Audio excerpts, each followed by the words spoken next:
Shalom Bapak Ibu dan Saudara sekalian yang dikasihi Tuhan. Kita sungguh bersyukur pada kesempatan di pagi hari ini kita boleh kembali berjumpa melalui pesan pastoral. Bapak Ibu, sebelum kita bersama-sama merenungkan satu bagian di dalam firman Tuhan, saya ingin mengajak kita untuk boleh berdoa. Bapa Surgawi, kami bersyukur karena kami boleh tiba di hari ini.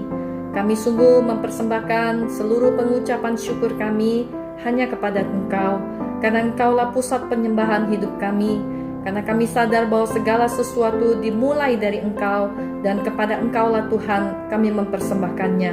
Tolong kami masing-masing ya Tuhan di pagi hari ini, sebelum kami membaca dan merenungkan firman-Mu, biarlah kiranya Tuhan Engkau mempersiapkan hati kami dan mencerahkan pikiran kami dengan kebenaran-Mu. Terima kasih Bapa, di dalam nama Tuhan Yesus Kristus kami berdoa dan kami bersyukur.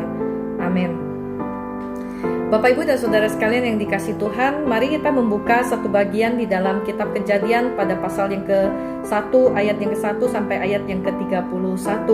Saya tidak akan membacakan buat kita semua secara keseluruhan karena ayat ini begitu panjang, dan saya berharap bahwa Bapak Ibu dan Saudara sekalian dapat membacanya dengan teliti, dengan seksama, karena kita percaya bahwa firman Tuhan yang kita renungkan dapat memberikan satu pengenalan yang lebih dekat lagi tentang Allah di dalam kehidupan kita. Nah saudara, di dalam teks pasal yang pertama, ayat yang pertama sampai ayat yang ke-31, apa yang dapat kita pelajari tentang Allah melalui teks tersebut? Saudara, kalau kita membaca secara keseluruhan dengan sesama, maka kita akan menemukan bahwa Allah yang hadir di dalam penciptaan, di dalam karyanya yang menciptakan segala sesuatunya, itu adalah Allah yang sebagai inisiator dari semua ciptaannya. Saudara, pada pasal yang pertama, ayat yang pertama dikatakan firman Tuhan, di situ ada kata pada mulanya.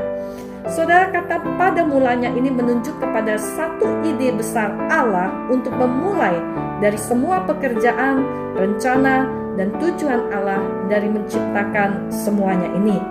Saudara, Allah bekerja dari yang tidak ada menjadi ada. Itu dapat kita temukan dari ayat yang kedua. Dan hal ini memberikan kepada kita pengertian bahwa Allah memiliki kuasa. Dia tidak punya satu kemungkinan untuk gagal.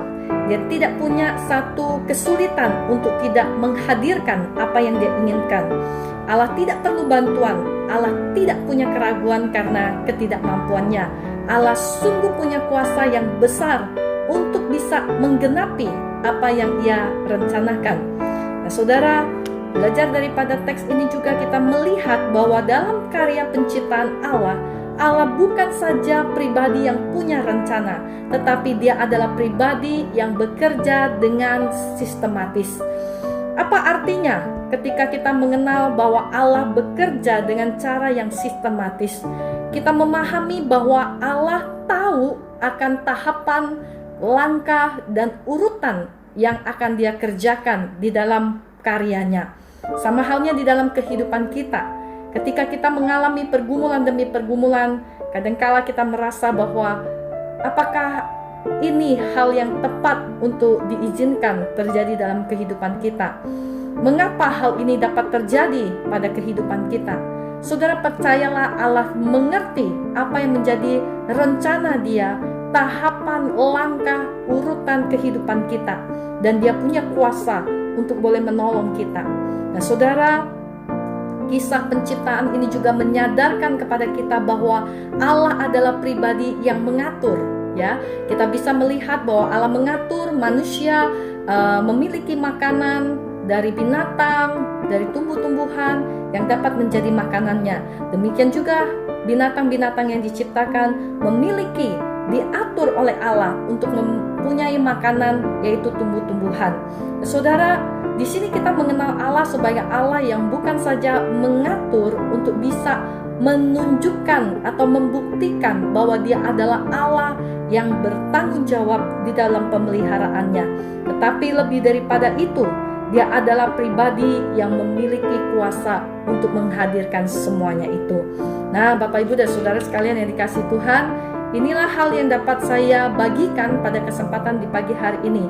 Saya berharap bahwa dalam pengenalan kita akan Allah yang seperti demikian, kita semakin punya keteguhan dan keberanian, keyakinan yang semakin bertambah untuk menjalani kehidupan dengan pergumulan kita yang ada. Mari kita berdoa. Bapa Surgawi, kami bersyukur kesempatan pagi hari ini boleh membuat kami belajar sekali lagi mengenal Tuhan lebih dekat dan lebih dalam. Kami tahu Tuhan, Engkau menciptakan segala sesuatu dan menghadirkan kami di tengah bumi ini dengan segala rencana-Mu yang tidak pernah dapat digagalkan. Oleh karena itu, berikanlah kepada kami anugerah untuk kami boleh dengan hati yang berserah penuh dan dengan kekuatan keyakinan di dalam Allah yang penuh dengan kuasa, kami menjalani hari-hari kami dengan pergumulan yang kompleks di dalamnya. Terima kasih ya Tuhan, hamba berdoa untuk setiap pribadi yang mendengarkan firman-Mu, kiranya Engkau berbicara dan Engkau bekerja, Engkau berkarya, melampaui segala hal yang menjadi keterbatasan kami sebagai manusia. Terima kasih ya Tuhan Yesus, kami berdoa karena kami bersyukur hanya di dalam nama Yesus Kristus. Amin.